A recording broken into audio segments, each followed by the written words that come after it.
kukunin talaga yung bag.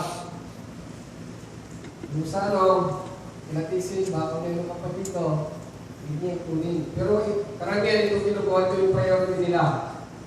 So pag possible magdadala ka, ma-out balance ka, pas makadala pa ka. So may mga drill yan na gagamitin nyo. Possible of being kunin. Okay, sir.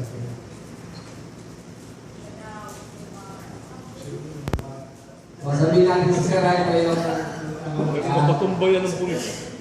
okay. Pag ginagawa ito, magkano mo ba sila?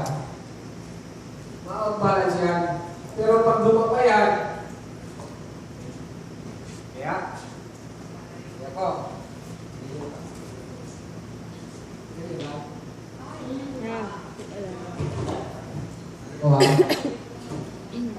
Ano yun? Umupo ka. Kung ito madali kung ito matibay, ito. Pero pag marunong ka, ha?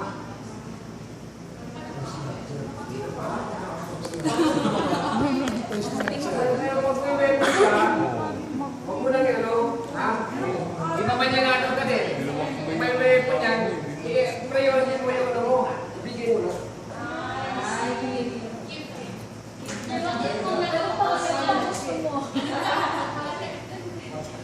Isa lang yan, mamay natin yan kasi masisigil ko eh. Binibigay ko lang ng idea. Ginagawa to, lang. Bigay mo na lang. Pero i-depend ko talaga kasi maraming pera dito eh. Lalo pag bagong loan sa GSIS. Pwede kayo pagtalo na doon. Pero if in case, magano siya, kung kaya mo, yung priority natin ito.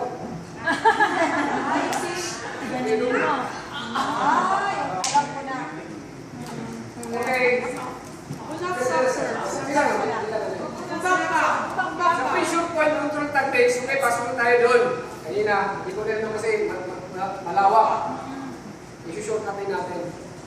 Sa pressure point control tactics, priority natin dito. Ito. Groin, apple sadam, temple of the head, bridge of the nose. Sa pressure point control tactics, ito yung pinaka-delikado.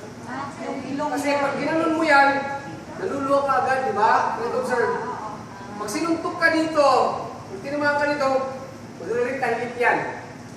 Pero pag ito yung matamaan, na may mental block, totally blank out ka.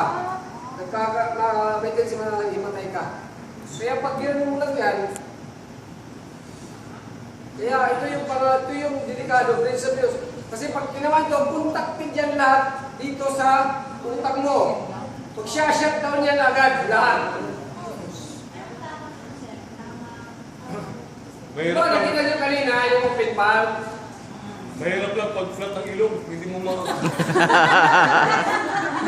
hindi mo matatamaan.